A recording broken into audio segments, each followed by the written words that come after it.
Welcome to Book Time with Ryan. I am Ryan, or also in the new and increasingly popular language, Brabenda, I am Riran, or Riran.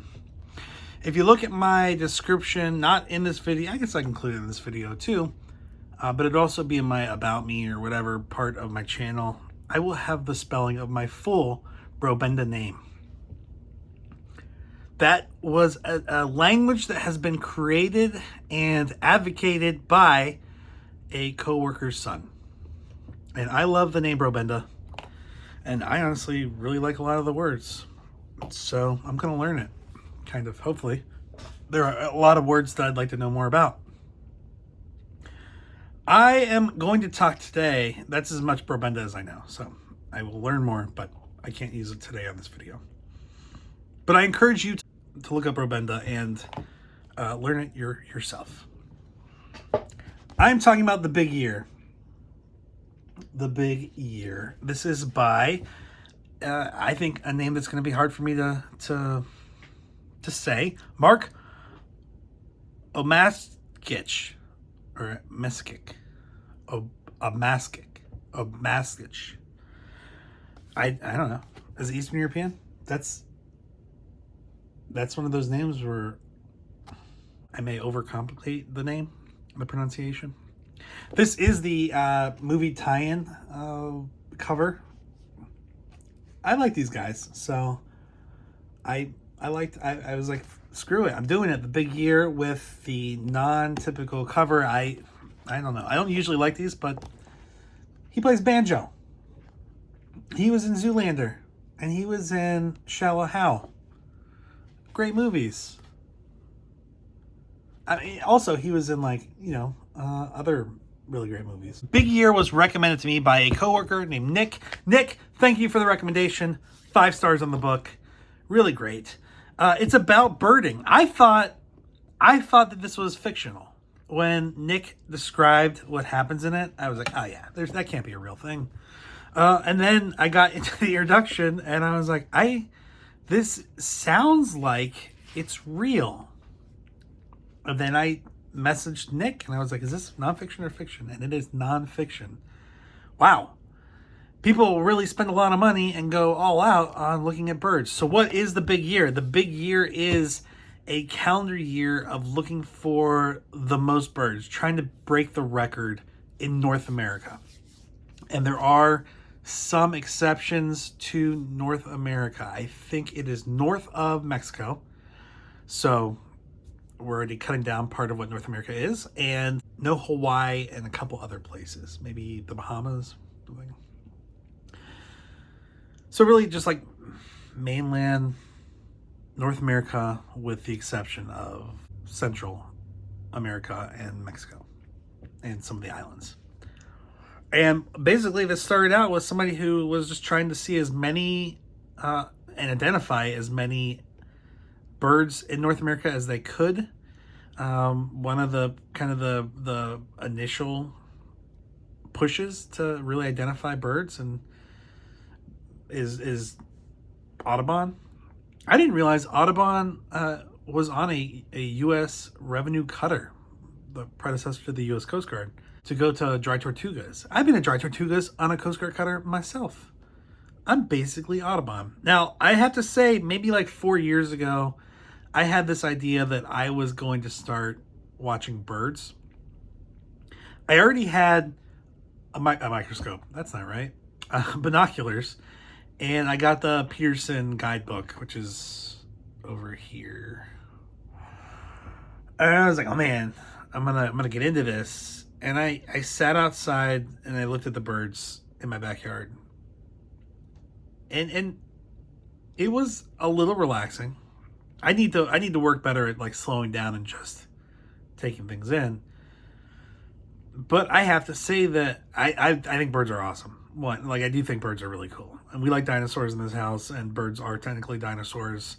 I think my favorite kind of bird is a raven. And there are more specific ravens than just a raven, but I really like smart birds. And yeah, so birds are cool. But I have trouble really getting into stuff that... Okay. Let me just start over. So the big year concept-wise is when somebody is going out and trying to find as many birds as possible in North America for the year, and really to kind of break a record. And the record is harder and harder to break as the record is broken. But part of that is because you have a certain number of species of birds that are found in North America. And you would say, well, how once you hit that limit, how do you go beyond that? It's like 600, I don't know, 675 or 635 or something like that. But people are getting into the 700s. Well, how does that happen? Well, you also have birds that either accidentally travel to North America, or they might be lost, or stopping over, and they may be caught in a storm and blown off course, and they end up in North America somewhere. And there are areas that this happens more often, and there are times that this happens more often.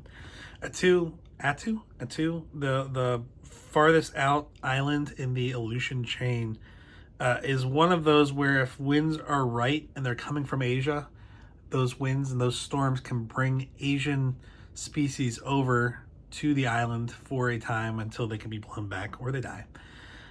There were also weather phenomena like El Nino that can change weather patterns or wind patterns and blow some of the farther south birds species to North America. And then sometimes there's just freak kind of appearances from birds. You don't exactly know why that happens. So that's where I think the birders really kind of make the difference in the numbers, is really those odd species that aren't native to North America or aren't regularly in North America, but you have to get lucky a little bit. So this book specifically is following 3 guys in 1998 who are trying to have the big year. They're trying to break the record. One of them is Sandy Comito. He's from New Jersey. I have to say that the way he is described feels very New Jersey, New Yorkish, and that's kind of annoying. He's the most successful of the 3 that we really follow here, and he already has the record from 1987. So he's really trying to break his own record. He's very New Jersey. Oh no, he's New York. He's from New York. Same thing. He's very New York. What does that mean? It means that he's loud and kind of obnoxious and abrasive. And he comes off like that. And he's also very effective with what he does. So we have Sandy Comito. He's rich. He's white, blue collar, became white collar, and made a lot of money. And he is very New York. Then you have Al Levantin. Al Levantin was high up in a number of companies. He is very rich, and he's trying to retire, and it's really life after work, and he wants to bird. And so he's trying to too. He actually seems like probably the most likable of them. He's the most stable. He's kind of he's trying to live out his dream. His wife's very supportive. And and then the last one is Greg Miller. Greg Miller is probably the kind of person that a lot of people can identify with. He's working hard, not making a lot of money, just went through a divorce, overweight, really into birds, especially with his dad. He came from Ohio and was in a heavily Amish populated area, although he was Mennonite. And so that divorce weighs a little bit heavier on him than some people. And he's worried about how that affects his relationship with his family, his parents. And he is going on, he's doing coding, preparing for Y2K, and he is going on his big year while he's also trying to get money to pay for the big year, because this is not cheap. Now, Comito and Levantin, they both have plenty of money. They're spending $60,000. They're spending $12,000 a month or more just on the travel, because what you find with this is there are certain areas in the US especially that are good for certain kinds of birds at certain times. And it's not just like you just drive around and you hit everyone up at once. Some of them are migrating north or south during the year, and there's collection areas where you can get a lot of birds at once. So you got to fly there. This is 1998, pre 9/11, so we're not dealing with the kind of security we deal with today. Also, prices are a bit lower, and you're starting to get more and more interconnectedness. There are networks of birders that will contact other birds and say, hey, this bird has been sighted in this area, come check it out. And they'll hop on a plane for $200 or $100, fly out there, drive, find it, get a picture, get a description, keep a log of it, and then go home or find some other birds while they're out there. And that's what a lot of this is. It's a lot of them traveling around. At one point, they even talk about like what some of the guys who haven't tried a big year didn't realize is a lot of birding is getting, especially the big year, a lot of the big year time is getting to the birds. It's not actually looking at the birds. And so we got these three guys. They kind of know about each other after a while, and they are all trying to have the big year. And eventually one of them does, and the other two don't. But they all, learn something and really enjoy it. They all pass 700, which is a major milestone.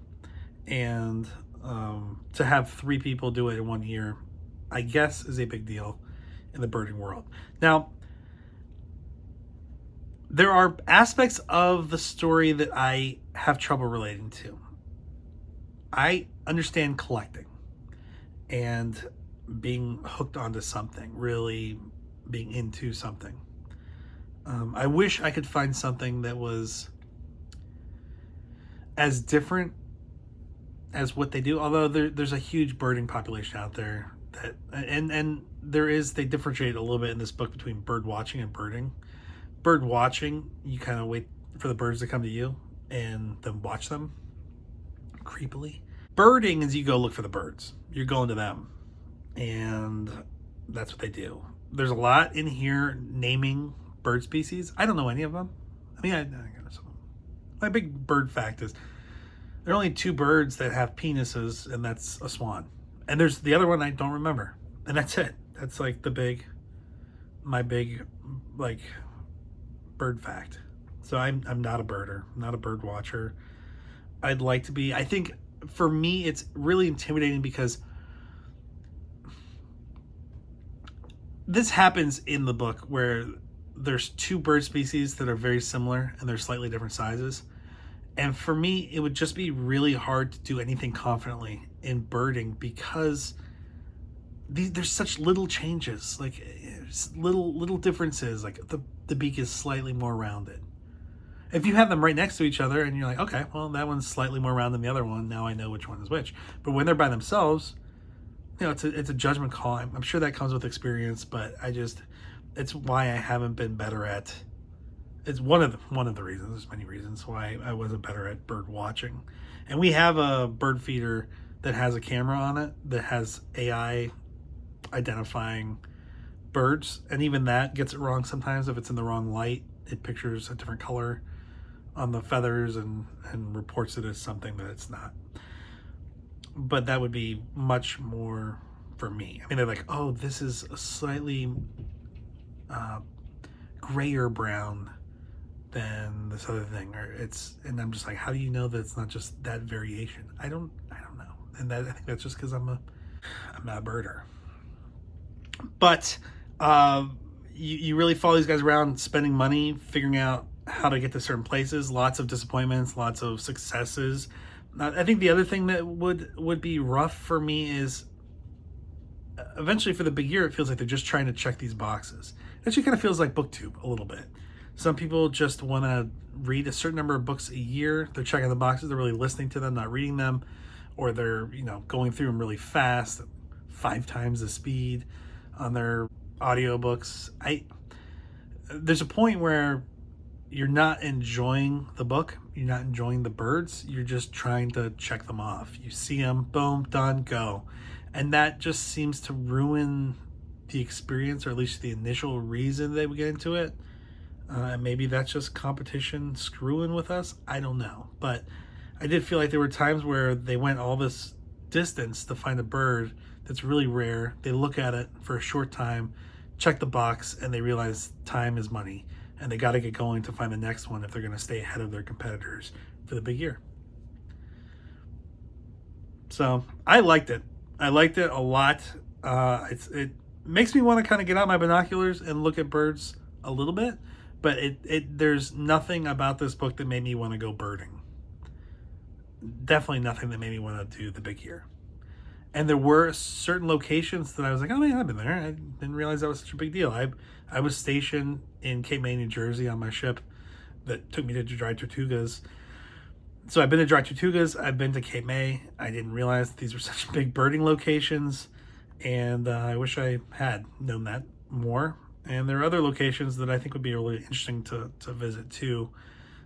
It's also a dated book. The book is from 2004, but it's covering 1998, which was a big year. I think, yeah, it's a big year. That was the year the Nashville Predators played their first game, October 10th, 1998. So that's it.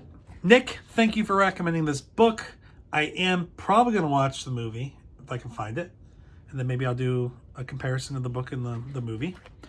But it's a really interesting read about kind of an obsession you're probably not aware of, and the lengths that people will go to satisfy an obsession.